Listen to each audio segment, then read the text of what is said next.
안녕하십니까. 이번 시간은 제4편 건축설비의 문제풀이를 보도록 하겠습니다. 여기 이외에 문제도 여러분들이 건축설비편은 9까지 9급을 준비하신 분들은 잘 봐두시기 바랍니다.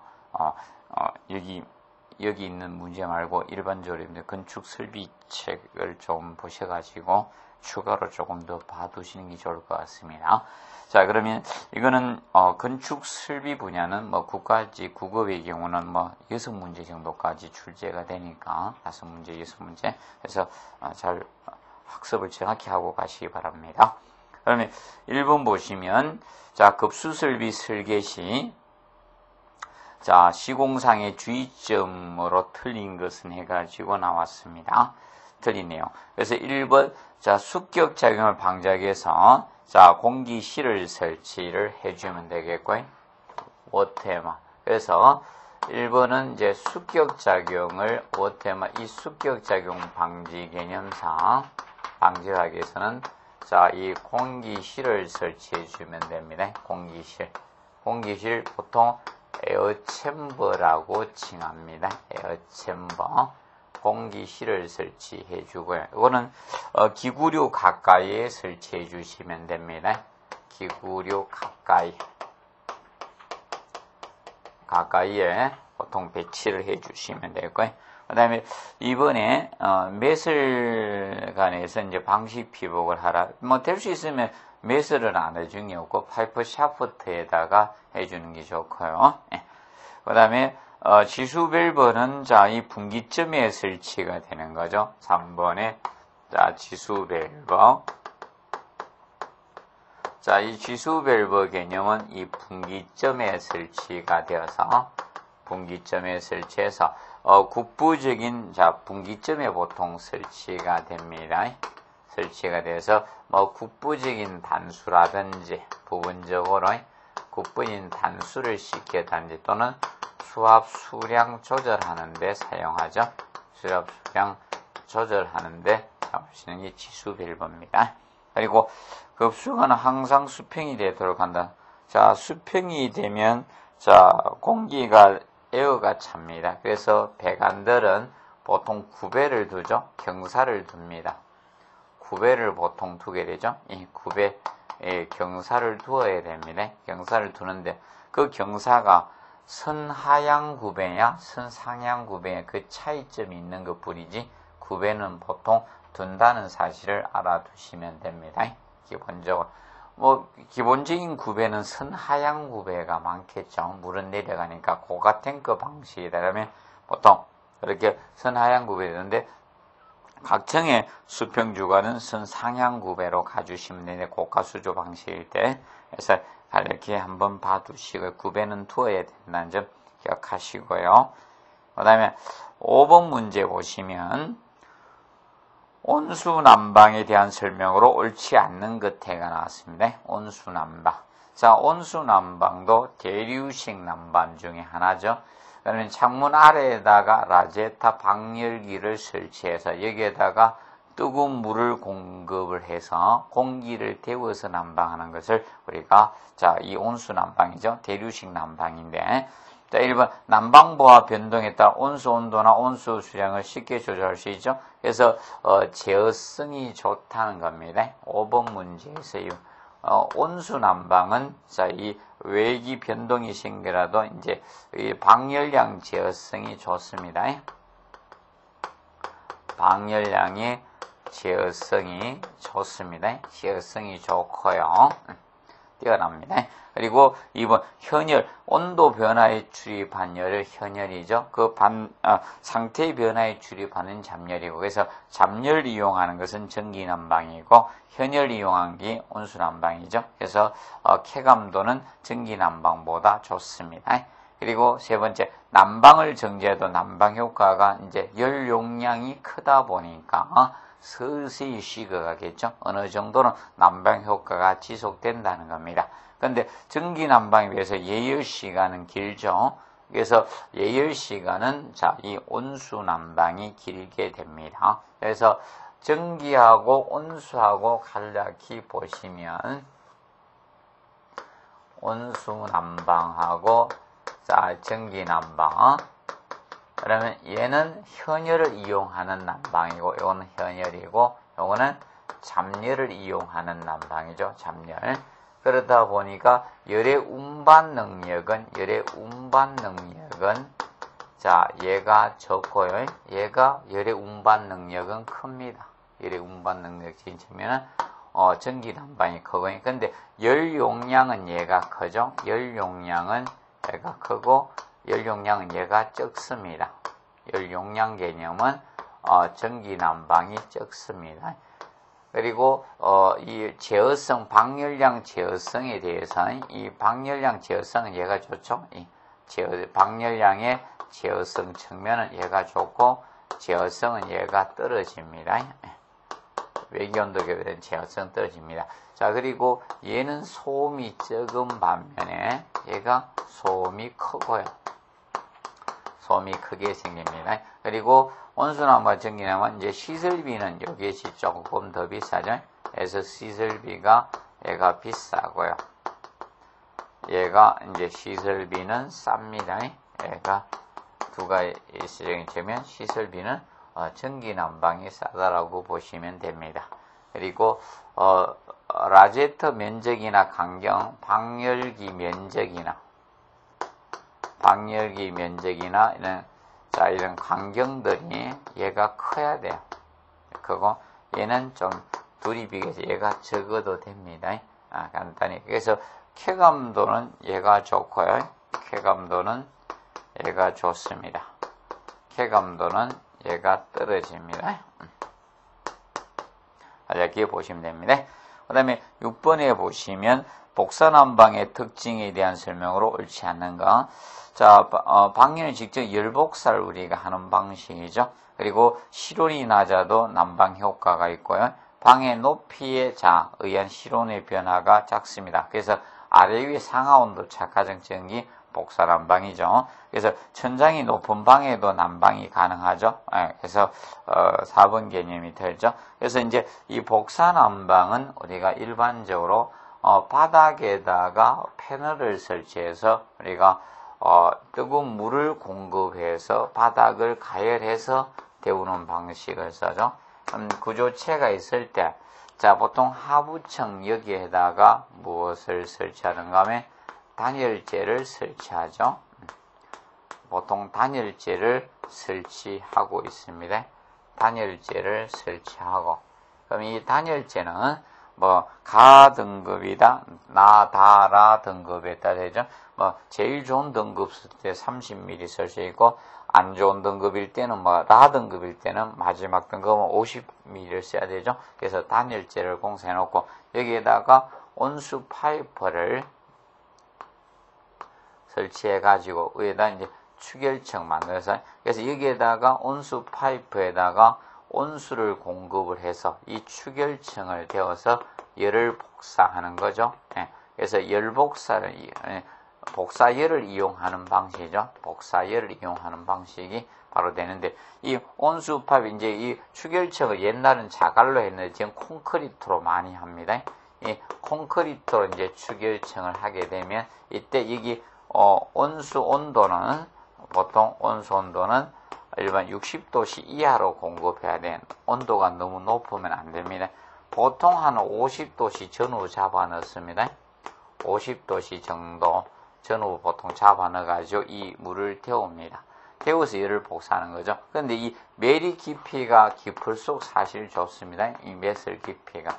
근데 매슬 깊이가 깊게 되면 비용적인 측면이 많이 들어가겠죠.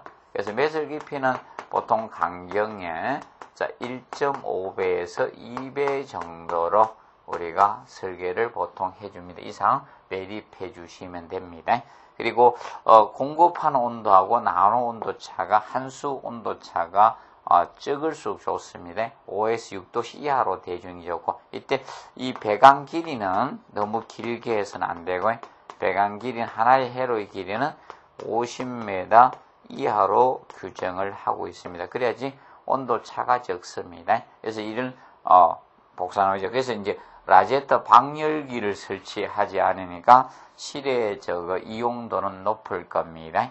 봐두시고, 그 다음에 이 복사난방은 구조체를 가열해서 복사열을 방출하기 외기온도 급변에 따른 방열량 조절은 어려운 게 바로 이거고, 그 다음에 방을 개방 상태에도 난방 효과가 있는 것이 복사난방입니다. 이미 복사열을 이용해, 이건 공기를 데우는 개념이 아니라 바닥 구조체를 가열해서 복사열을 이용하다 보니까, 근데 시설비는 비쌉니다. 시설비가 비싸고 쾌감도는 가장 좋은 난방입니다. 자, 그런데 결함부 발견이 상당히 어렵습니다. 그래서 이제 보수하는데 비용이 많이 들어가는 게 복사난방이라고 보시면 되겠고요.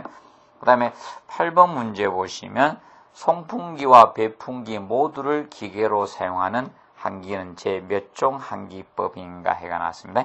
자, 그래서 송풍기, 배풍기 모두 기계를 사용한 기는 제 1종 한기에 속하죠. 1종 한기. 그래서 보통 제 1종 한기를 우리가 병용식 한기라고 칭하죠.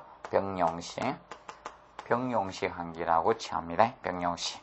자, 2종 한기는 보통 압입식 한기. 자, 요거는 송풍 쪽만 기계를 쓰고 배기 쪽은 일반 배기구를 통해서 하는 것이 제2종 한기 압입식. 뭐 반도체 공장이나 공장의 무균실 같은데 실내압이 정압이 될 때 잘 안 들어간다는 거죠. 억지로 넣는 것이 제2종 한기고, 자, 제3종 한기가 바로 흡출식 한기죠. 자, 배기 쪽에 배풍기를 쓰는 거죠. 그러면 뭐 주방이나 욕실과 같은 데가 바로 제3종 한기입니다. 3종 한기 보시고, 4종 한기는 보통 자연 한기를 제4종 한기라고 칭합니다.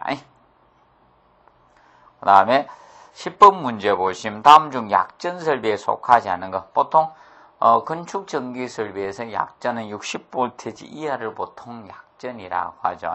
그래서 약전은 보통 약전 설비는 일반적으로 저런 데 많이 쓰는 거라고 보시면 되죠. 보통 통신 관련된 것들이죠. 이런 부분이 약전 설비라고 보시면 되겠습니다. 그래서 1번에 이제 전화 설비, 그리고 축전지는 예비 전원 설비라고 해야 되죠. 이거는 강전 설비로 보통 강전 설비로서 이제 예비 전원 설비에 속하죠. 강전 설비 중에. 그다음에 그래서 그거 보시고, 그다음에 11번 다음 조명 기구 중에서 효율이 가장 낮아 대부분 전류가 열로 변하는 거. 그래서 이거는 백열 전구죠. 효율이 가장 나쁜 데는 백열 전구입니다. 그래서 효율이 가장 나쁘다 보니까 지금 지구에서 추방을 당하고 있는 게 백열 전구죠. 그래서 필라멘트 전구 형태이죠. 이것이 바로 거기에 해당이 됩니다. 그래서 열을 발생을 너무 많이 하죠. 대부분 열로 95% 발산하고 5%만 빛으로 발산하는데 효율이 굉장히 나쁜 거죠. 그래서 백열 전등을 만지면 굉장히 손을 댈 만큼 뜨겁죠. 그래서 백열 전구 개념이 됩니다. 자, 그리고 13번에 보시면 간선 배선 방식에서 사고 발생의 범위를 줄일 수 있으며 배선이 복잡하긴 하나 대규모 건물에 적합한. 자, 우리가 이것은 평행식이죠. 배전반에서 각 분전반마다 일일이 우리가 간선을 하나씩 따준 거, 이것을 보통 평행식이라고 칭하죠. 평행식. 그래서 간선은 배전반에서 분전반까지 전원을 공급하는 게 간선이죠. 간선. 그래서 이 간선 개념은 평행식과 나뭇가지식을 조금 정리하시면 됩니다. 그러면 각 분전반마다 일일이 배선을 하나씩 다 따준 것은 평행식이고요. 그래서 비용이 조금 많이 들어갑니다. 비용이 좀 비싼 게 대규모 건물이 평행식이고, 근데 각 분전반마다 하나의 간선이 있기 때문에 이거죠. 전압 강화는 균등화된다는 거죠. 그런데 거기 나뭇가지식은 일반적입니다. 자, 우리가 배전반에서 분전반 나가는 간선은 한 가닥밖에 안 나간다는 겁니다. 그래서 이 경우는 간선이 경제적인 측면은 비용은 적게 들게 됩니다. 그런데 특히 말단 분전반의 전압 강화 현상이 많이 커요. 그래서 그렇기 때문에 이제 접속점 지점 이런데 보안 장치가 필요한 것이 바로 이 나뭇가지식이 되고, 근데 하나의 간선에 여러 개의 분전반이기 때문에 사고의 범위는 넓은 것이 특징이라고 보시면 되겠습니다. 그래서 소규모 건물에 나뭇가지식을 씁니다. 그리고 14번에 자, 굴곡이 많은 장소 또는 옥내 배선, 전동기와 같이 연결이라든지 안 짧은 배선이나 또는 엘리베이터 배선, 승강기 배선이나 이런 데 많이 쓰는 것은 자, 플렉시블 콘듀이트 공사, 바로 가요 전선강 공사죠. 쉽게 주름간 안에 우리가 샤워기 같은 그 주름간 안에 전선을 배선해 준 거죠. 그것이 바로 가요 전선강 공사가 됩니다. 굴곡 장소에 많이 쓴다. 근데 이 가요 전선강 공사는 보통 금속강 공사가 정설 공사가 어렵기 때문에 보통 금속강 공사의 정설 공사에 많이 이용되고 있는 게 가요 전선강 공사라고 보시면 되겠고요. 그 다음에 이 가요 전선강은 콘크리트의 매설은 할 수가 없습니다. 명심하세요. 콘크리트 매설 개념은 할 수 없습니다.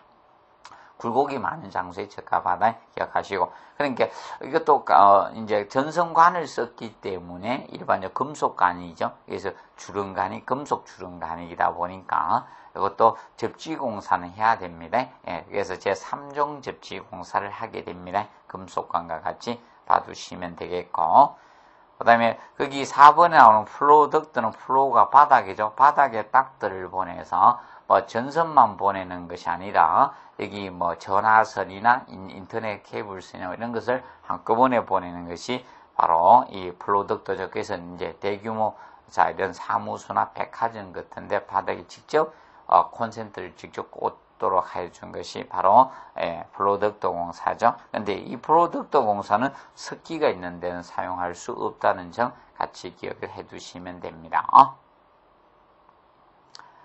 자, 그리고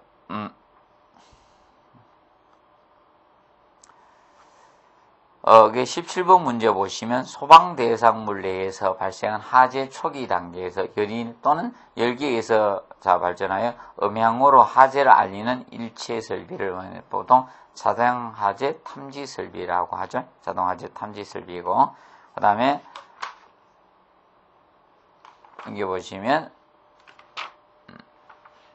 20번 문제 보겠습니다. 다음 어떤 급수 방식에 대한 설명인가? 자, 수도 본관에 해서 급수관으로 인입해서 이 저수조에 저장하고 급수 펌프로 압력 수조에 보낸 후에 압력 수조의 급수압으로 압력 수조 나와 있네요. 그래서 이 압력 탱크죠. 압력 탱크 또는 압력 수조 방식이라고 합니다. 압력 수조. 수조가 탱크죠. 압력 탱크 방식. 그러면 이 압력 탱크식은 일반적으로 압력 탱크를 이용해서 하다 보니까 보통 이거는 압력 탱크 방식은 국부적으로 고압이 필요한 장소에 많이 쓰죠. 경기장이나 체육관 이런 데 많이 쓴다라고 보시면 되겠고, 그런데 이 압력에 견디도록 이 압력 탱크가 만들어지다 보니 이 탱크 수조의 제작 비용이 비싼 것이 압력 탱크 방식이 됩니다. 그리고 상향급수 방식을 씁니다. 그리고 요거는 이제 수압 변동이 가장 심한 방식이 되겠죠. 간략히 알아두시면 되겠습니다. 그리고 21번은 다음 고가 수조식 급수 설비 개통의 A 적당한 설비는 해서 요거는 이제 공급 순수를 우리가 보통 나타내고 있는 거죠. 그럼 보통 수도 본관 상수도에서 상수도 본관을 타고 우리 건물의 지하 저수조로 오게 됩니다. 건물의 지하 저수조로 옵니다. 지하 저수조에 물을 저장하죠. 그럼 지하 저수조 물을 갖다가 양수 펌프를 이용해서 폴립니다. 양수 펌프로 펌핑에 올리면 양수관을 타고 위에 고가 수조에 공급되겠죠. 고가 수조, 고가 탱크에 공급이 됩니다. 그러면 물이 이제 타고 내려오겠죠. 내려오면서 이렇게 각 층에 공급이 되는 형상이죠. 그래서 이 수전에 위생기구에 공급이 된다고 보시면 되겠습니다. 그래서 이것이 고가수조 방식이 됩니다. 근데 고가수조 방식은 일반적으로 자, 이 고가 탱크가 크기 때문에 일반적으로 이 급수 오염 가능성이 가장 높은 것이 고가수조 방식이 됩니다. 그래서 순서는 이렇게 되는데 상수도에서 시아제수, 양수분법, 고가수조, 수전 위생기구로 가주시면 되는데 급수기구 가주면 되죠. 그러면 여기에서 이것이 이제 급수관이 될 거고, 이거는 양수관이 될 거고, 이 관이 급수관이 되겠죠. 급수관 타고 내려오게 됩니다. 그래서 간략히 알아두시고요. 그 다음에 22번 압력 탱크 방식의 장점 해놨네요. 자, 외관이 외관이 복잡지 않죠? 이 탱크가 없기 때문에 외관이 복잡하지 않습니다. 미관은 좀 괜찮아집니다. 그리고 위치 제한이었다. 여기서 이제 탱크의 설치 높이 제한을 뜻하죠. 그래서 압력을 가해서 공급하니까 탱크의 설치 높이 제한이 없다는 개념이고, 그 다음에 급수압이 불규칙하다는 건 단점이죠. 급수압 변동이 가장 심한 것은 단점이고요. 그 다음에 저수량이 많은 것, 이거는 고가수조의 장점이죠. 이건 고가수조고, 그 다음에 일본 외관이 보기 싫다는 거죠. 복잡하다는 것은. 이거는 고가수조의 옥상에 물탱크가 톡 튀어나오니까 그게 단점이죠. 봐두시면 되겠습니다. 그 다음에 25번 보시면 배수의 종류를 오수와 잡배수로 구분할 때 오수와 관계되는 것은 해가 나왔습니다. 오수는 보통 대변기나 이런 소변기나 오물 싱크와 관련된 사람을 들어갔다가 나온 물들 있죠. 그거와 관련된 것이 오수라고 보시면 됩니다. 그러면 일반적인 생활배수의 개념은 저것이죠. 그래서 우리가 생활배수는 싱크대나 아니면 욕조라든지 세면기 이런 데에서 나온 게 생활배수, 이 잡배수로 보시면 되겠습니다. 봐두시고. 근데 그 1번의 빗물은 우수죠. 우수 개념되고, 그 다음에 3번의 싱크하고 4번의 샤워실이 바로 잡배수가 됩니다. 오수와 관계된 거는 2번 수세식 변기는 바로 저거 되죠. 이거는 오수 개념이 됩니다. 오수. 그래서 1번의 빗물은 우수고요. 빗물은 우수고, 우수. 그 다음에 26번에 보시면, 세정밸브식 대변기 설명으로 그런 거네. 이 세정밸브식은, 얘는 세정밸브 개념은, 이 개념이죠. 얘는 물탱크로 공급하는 것이 아니라, 이제 급수관이 있을 때, 이 급수관을, 이 밸브, 세정 밸브로 연결해 준 거죠. 플러시 밸브, 세정 밸브를 통해서, 우리가 이 급수전에, 이제 세정 밸브로 직접 공급해 주는 방식이죠. 이 기구에 공급하는데, 만약에 공급을 할 때 오수가 역류될 수 있죠. 대변기나 이런 것이 이 대변기가 있었다. 대변기가 있을 때 오수가 역류가 될 수가 있을 겁니다. 그래서 대변기 이 오수 역류를 방지해야 되죠. 오수 역류가 생길 수 있는. 그래서 이걸 방지하게해서 크로스 커넥션을 방지하게해서 진공 방지기를 우리가 설치를 해야 됩니다. 진공 방지기. 그래서 버큐um 브레이크를 보통 우리가 설치해야 되는 것이 바로 세정입니다. 이때 얘는 물탱크를 설치하지 않기 때문에 급수관이 25mm가 돼야 되죠. 25mm가 돼야 되고 25mm. 그리고 일반적으로 이제 25mm 되면 그다음에 이제 급수압이 이 밸브가 작동되기 위해서 세정밸브를 작동해서 최소 수압이 0.07MPa 이상 돼주면 되겠죠. 0.07MPa 이상이 되어주시면 됩니다. 그러면 자, 세정밸브식 대변기의 경우는, 자, 이 밸브만 누르면 계속 물이 나오니까 연속 사용이 가능하죠. 연속 사용이 가능한 방식이 바로 세정밸브식이라고 됩니다. 근데 이 세정밸브는 약간 소음이 크다 보니까 공공장소라든지는 학교나 이런 사무소 이런 데 적합하지, 이런 주택에는 조금 부적합하다라고 보시면 되겠습니다. 기억을 해 두시기 바랍니다.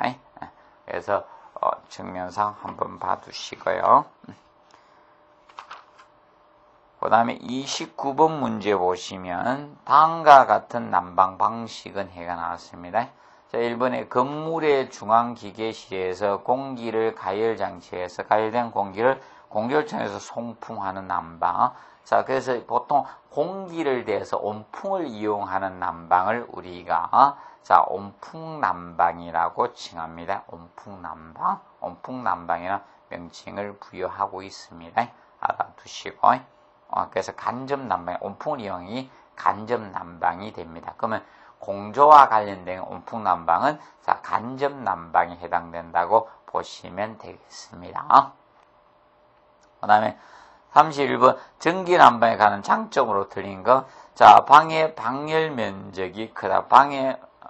그래서 이 방열 면적, 이제 방열기 라제타 면적을 뜻하죠. 그래서 라제타 면적은 온수 난방이 커야 되죠. 전기 난방은 적어되고 예열 시간이 짧죠. 그리고 자, 열의 운반 능력이 크고요. 열 운반 능력은 전기 난방이 큽니다. 근데 열 용량은 온수 난방이 크고요. 열 용량은 질량 곱하기 비열이니까 무게가 무거울수록 열 용량은 크죠. 그 다음에 복기관 간격이 작아도 된다는 거 알려기 보시고, 그 다음에 자, 35번 문제 보시면 트랩의 장단점을 기술한 것으로 옳지 않는 것이 있습니다. S트랩 하면 S트랩은 봉수가 가장 잘 파괴될 수 있죠. 빠지는 수가 많습니다. 왜? 배수가 잘 되다 보니까 이 사이펀 작용이 잘 발생합니다. 그렇다 보니까 사이펀 작용에서 물이 파괴되는 경우가 많습니다. 아니면 운동량 간성 작용에서 파괴되는 경우가 많습니다. 그리고 P트랩은 자, 봉수가 S트랩 봉수가 가장 잘 파괴되는 건 S트랩이고요. 그래서 P트랩은 S트랩보다 봉수가 더 안전하다라고 보시면 됩니다. 그래서 P트랩은 보통 배수 수지간 입간을 벽 속에 두는 경우 이때 적합한 것이 보통 P트랩이라고 보시면 되겠습니다. P트랩. 그래서 보통 P트랩은 세면기죠. S트랩은 대변기 기억하시고 S트랩은 대변기를 많이 씁니다. 그리고 P트랩의 경우는 세면기.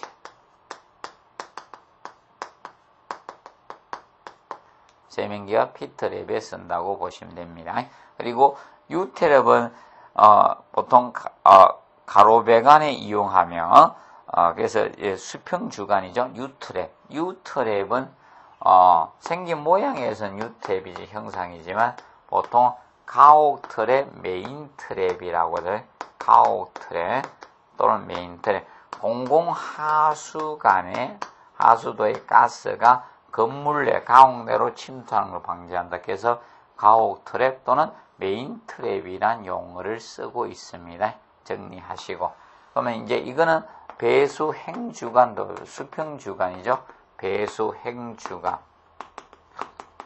자, 수평주간 보통 도중에 우리가 설치를 하는 거죠. 근데 배관이 이렇게 된 상태에서 밑에 이렇게 트랩이 있기 때문에 U트랩이 이렇게 있기 때문에 물이 이렇게 돌아가는 형상이 될 수밖에 없죠. 그렇다 보니까 유속 저해의 결점을 가지고 있습니다. 그 다음에 드럼트랩은 주방의 개수기, 개수기 보통 싱크대라 하죠. 싱크대.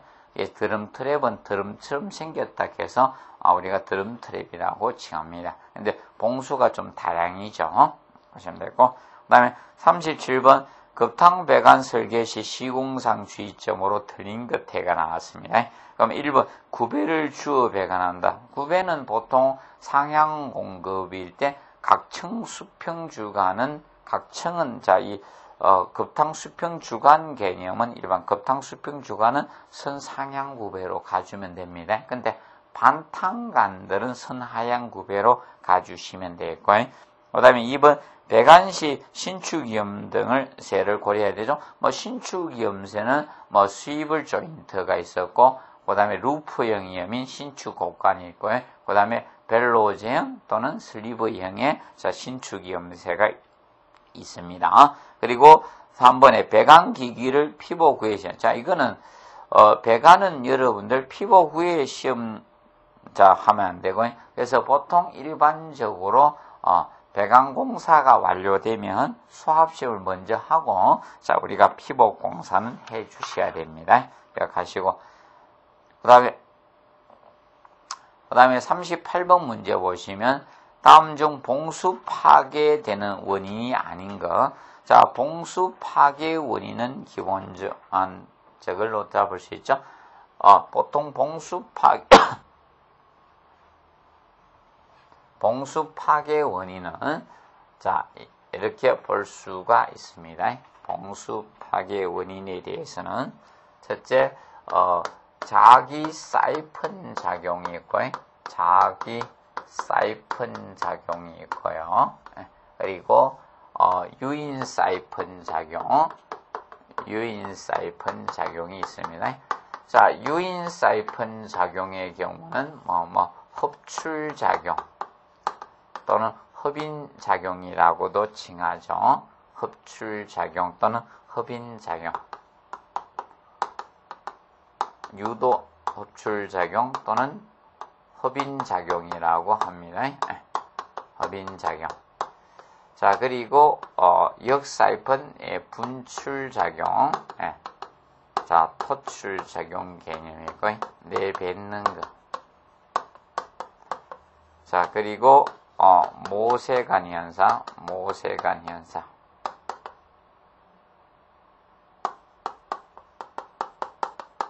모세관 작용. 그리고 정발, 위생기구를 오랫동안 사용 안 했을 때 정발할 수 있죠. 그리고 운동량에 간성작용.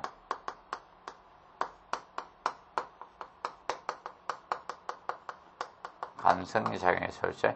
자, 이것이 우리가 봉수 파괴 원인적인 측면이 됩니다. 이중 자기 사이펀 작용은, 자, 보통 어느 때 생기는가 하면, 자, 이 일시에 다량의 물을 배수해서 만수 상태로 할 때죠. 일시에, 자, 다량의 우리가 물을 배수해서,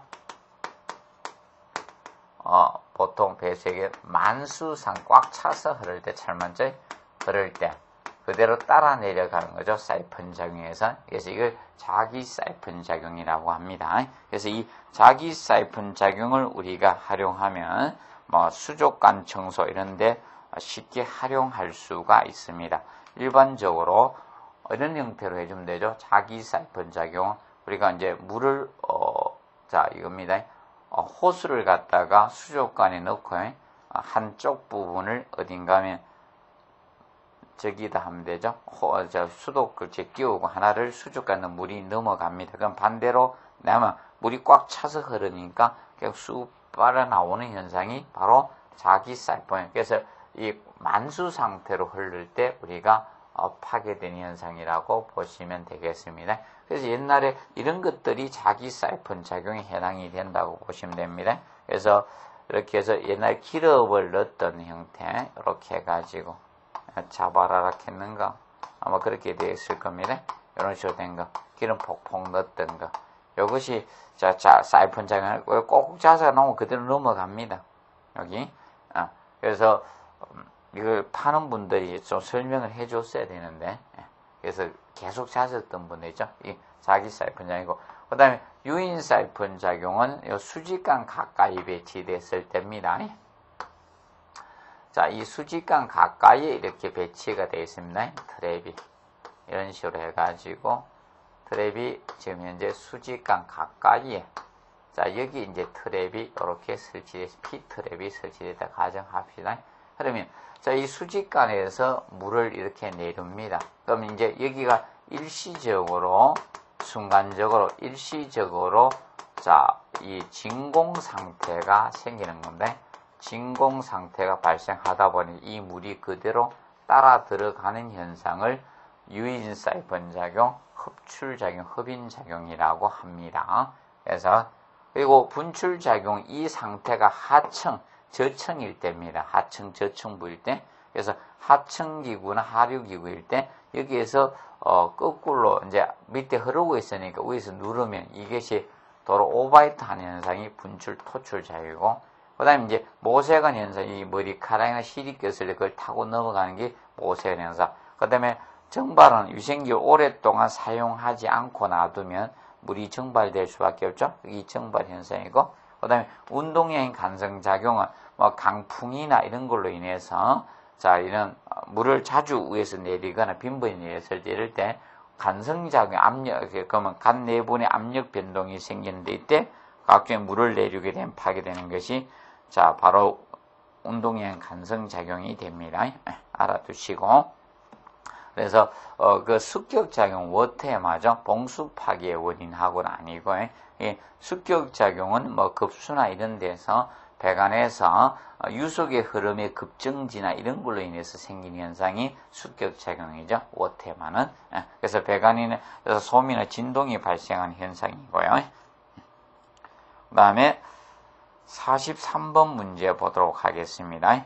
다음 봉수의 깊이로 알맞는 것. 봉수의 깊이는 보통 최소가 5cm고 최대가 100mm죠. 봉수 깊이가 5cm보다 적으면 봉수가 자 파괴될 가능성이 높고요. 보다 봉수가 10cm보다 깊을 경우는 유속의 배수의 흐름을 저해하는 결과를 가져옵니다. 그래서 50에서 100mm 사이로 해주고 있습니다. 봉수 깊이는. 그 다음에 44번에 보시면 지역난방에 대한 설명으로 잘못된 것태가 나왔습니다. 지역난방. 지역난방은 대표적 한 곳에 보통 지금 뭐 신도시에서 많이 하고 있죠. 열병합 발전소에서 자, 이 폐열을 이용해서 물을 고온수를 만들어서 배관에 의해서 각 아파트, 각 건물의 단지에 공급을 해서 이제 전열관을 통해서 열을 갖다가 이제 조절해서 공급을 해주는데 이때 우리가 알아두실 거 그게 잘못된 게 아니죠. 각 건물마다 보일러 시설을 할 필요가 있다 아니죠. 얘는 보일러가 아파트 단지에 필요 없으면 건물 단지에 필요 없습니다. 예, 여기서 한 곳에서 해서 다 보내주죠. 그래서 1번 틀렸고 시설이 대규모는 연료면에서 유리하고 연료비에 뭐 인건비 줄일 수 있겠죠. 그러니까 건물에 보일러 같은 거 설치 안 하니까 자 우리가 유효 면적 증대된다는 거죠. 봐두시고. 그다음에 45번에 자연수를 채수해서 그래서 이제 지하수 같은 걸 채수했는데 지하수를 채수해가지고 처리하는 과정에 대해서 뭐 제일 먼저 자 이거 물보다 묵은 건 깔아앉혀야 되겠죠. 깔아앉혀서 제거하는 침전법을 쓰고 그리고 나서 포기하죠. 뭐 지금은 의감상 뭐 포기라고 쓰죠. 포기.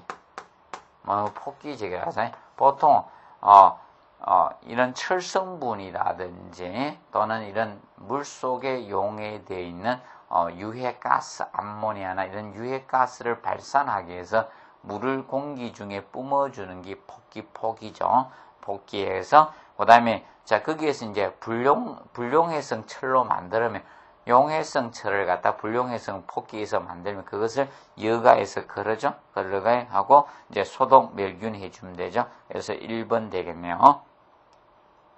그 다음에 46번 보시면 자 급수 설비 설계를 하는 데 있어서 가장 먼저 결정해야 될 사항에 대해서 다루겠습니다. 가장 먼저 그거는 부하량 산출이니까 급수량 산정을 하시면 될 겁니다. 급수량 산정 우리가 하시면 되고 뭐 급수량 산정은 자 곱하시면 됩니다. 나온 데는 우리 예를 들어서 위생기구 수가 주어지든 아니면 사람 수가 주어지든 아니면 연면적에서 인원수를 계산해서 하든 간에 곱해 주시면 됩니다. 부하량은 곱하는 겁니다. 곱하면 됩니다. 그럼 위생기구 수가 주었을 때는 동시 사용률을 우리가 고려해야 된다는 거죠. 동시 사용률. 그 측면만 좀 정리하시면 되는 거고, 그리고 우리가 이제 유리 퍼센트가 나왔을 때 뭐 70%다 그러면 0.7을 대입해서 풀어주시면 되는 겁니다. 그 정도 기억하시고, 그 다음에 48번 문제 보시면, 47번에 보시면, 자, 급수압이 일정한 옥상의 탱크를 필요로 하는 급수 방식. 자, 옥상의 탱크 설치하는 게 고가 탱크, 고가 수조 방식이죠. 그러면 고가 수조 방식은, 자, 이겁니다. 얘는 고가 수조에 이미 물이 올라가 있기 때문에 단수시든 정전시든 계속 급수할 수 있는 게 고가 수조 방식이 됩니다. 근데 이 고가 수조 방식은 뭐 정전시든 단수시 계속 우리가 물을 공급할 수 있고요. 근데, 이제 보통 고가 수조 용량만큼 사용할 수 있기 때문에, 그런데 얘는 우리가 알아두실 것이 이제 급수오염 가능성 가장 높습니다. 물탱크가 크다 보니까 물은 정체되면 썩을 가능성이 높죠. 그래서 수질 오염 가능성이 가장 높고요. 그 다음에 물탱크가 옥상에 올라가 있기 때문에 구조물 보강이 필요하다는 거죠. 그런 측면은 단점으로 작용이 되겠죠. 그런데 급수압은, 자, 물탱크에서 떨어진 수정까지 거리만큼만 압력을 받습니다. 그러면 5층에서는 항상 5층까지 높이만큼의 고가 탱크에서 떨어진 거리만큼 압력을 받기 때문에 항상 수압이 일정합니다. 그렇다 보니까 밸브나 부속품 파손이 적다라고 보시면 되겠고요. 그 다음에 그게 이제 3번에 나오는 부스터 방식은 이거죠. 얘는 보통 펌프로 직접 상향 급수하는 방식이 부스터 방식이죠. 그래서 얘는 보통 고가 탱크를 설치하지 않습니다. 근데 부스터 방식이 계속 펌프로 계속 공급하다 보니까 단락이 잦을 수밖에, 고장이 좀 잦을 수 있는데, 그걸 보완하기 위해서 압력 탱크가 있는 부스터 방식을 현재 많이 쓰고 있습니다. 그런데 이 부스터 방식은 고가 탱크는 설치가 안 된다는 점을 항상 명심해 주시고, 그 다음에 부스터 방식이 최상층에도 수압을 어느 정도 크게 할 수 있는 방식이 부스터 방식 된다는 거죠. 한번 기억하시면 됩니다. 그리고 48번에 고층 건물에서 급수설비 존인, 지역을 나누어서, 존을 나눠서 물을 공급하는 걸 급수조닝이라고 하죠. 자, 그러면 압력이 높아지면, 자, 우리가 사용시나 이런 것을 불편을 가질 수 있고, 그 다음에 쉽게 파손되는 경우가 높습니다. 그래서 압력을 균등하게 해서, 그러면 보통 저층부하고 이런 최대한 줄여주기 위해서 존을 나누어서 공급하는 걸 우리가 급수조닝이라称하죠. 그래서 이제 급수조닝은 일반적으로 압력은 뭐 아파트나 이런 호텔 같은 경우, 이런 주택이나 호텔 같은 경우는 이거는 보통 0.3에서 0.4 메가파스칼 요 이하로 보통 압력을 조절해 주면 됩니다. 그럼 이걸로 하라는 것은 하나의 존 구성을 대략 30에서 40m 존으로 구성을 해 주라는 개념입니다. 그리고 그 다음에 이제 사무소 건물의 경우는, 사무소나 일본 건물의 경우는 0.4에서 0.5 메가파스칼로, 자, 요 이하로 설계합니다. 그러면 대략 40에서 50m마다 하나의 존으로 구성해 주라는 개념입니다. 알아두시고, 그 다음에 49번에 급수설비에서 습격작용의 발생 원인해가 나왔습니다. 자, 습격작용은 물의 흐름에, 유속의 흐름을 급정지했을 때 많이 생기는 현상이죠. 그래서 급정지했을 때 압력파가 커지면서, 자, 소음이나 진동이 발생하는 현상이 습격작용 어때만데, 그래서 이거는 보통 일반적으로, 자, 간경이 적거나 유속이 빠를 때, 뭐 굴곡배관이 많을 때, 이럴 때 발생한다고 보시면 됩니다. 그럼 반대 방향으로 하면 방지 대책 일환이 된다는 점을 우리가 알아두시면 되겠습니다. 정리를 해 두시고요. 그 다음에 52번 문제 보시면, 자, 배수관에 트랩을 설치하는 이유로서 가장 알맞는 것은 해가지고 나왔습니다. 트랩. 자, 트랩은 배수관이죠. 하수구나 이런 데서 악취나 유독가스 이런 것이 실내로 침투하는 걸 방지할 목적으로 우리가 설치하는 것이 바로 이거죠. 트랩이었고요. 그다음에 배수의 흐름을 원활하게 해서 우리가 해주는 것은 배수의 흐름 원활은 우리가 지금 통기관의 설치 목적이 됩니다. 배수의 흐름 원활은 통기관의 설치 목적되고 그 다음에 이 배수 트랩은 이 배수관이나 이런 하수구에서 실내로 악취나 이런 유독가스의 침투 방지 개념으로 사용되는 것이 트랩의 설치 목적이 됩니다. 그 다음에 배수관이 이제 막혀서 청소나 이런 거 쉽게 하기 위해서 두는 게 클린아우트 청소구고요. 청소구 클린아우트의 개념이고 그거하고 혼돈하지 않도록 우리가 해 두시면 되겠습니다.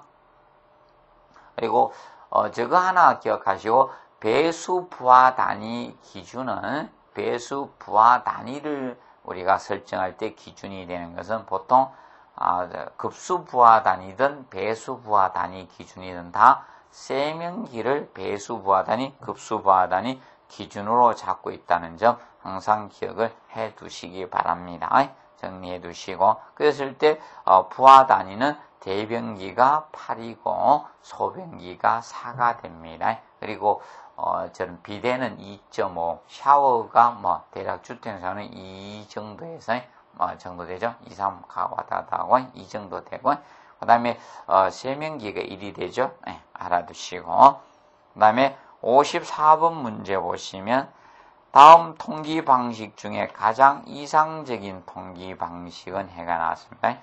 이 통기 방식은 일반적으로 봤을 때 통기관은 여러 가지가 있는데 그 통기 방식 중에 각계 통기관은 각 위생기구마다 통기관을 하나씩 접속해 준 게 각계 통기관이 됩니다. 근데 이 각계 통기관은 일반적으로 바로 이제 각 위생기구마다 일일이 통기관을 설치한 게 비용적인 측면, 시설비 측면은 많이 들어가는 것이 각계 통기관 개념이 됩니다. 근데 가장 이상적인 통기 방식이 됩니다. 그리고 접속하는 배수관이 2분 이상 통기관하고 32mm 이상으로 우리가 설계를 하면 됩니다. 그리고 도피 통기가 나오죠. 도피 통기관은 회로, 루프 통기 시 회로 통기의 통기 능률을 촉진시켜 주기 위해서 최하류 기구 쪽에 통기관을 접속해 주는 것을 우리가 보통 도피 통기관이라 칭하죠. 도피 통기관. 그래서 개념 알아두시고 그 다음에 회로 통기관이 바로 최상류 기구에 설치해서 기구를 2개에서 8개 여러 기구를 담당하고 있는 것이 바로 회로 통기관 개념이 됩니다. 그래서 이 회로 통기관, 이 루프 통기관은 최상류 기구에 접속해서 2개에서 8개까지 담당을 해주는 통기관이 됩니다. 그리고 얘는 알아두실 것이 보통 회로 통기, 루프 통기는 대변기일 때는 3개까지 담당을 할 수가 있습니다. 그리고 수변 통기관은 최상류 기구에 접속을 해서 배수와 통기 역할을 겸하면 이것이 수변 습식 통기관이 됩니다. 저거하고 혼돈하지 않도록 하면 됩니다. 그래서 회로 통기, 루프 통기하고 헷갈리면 안 된다.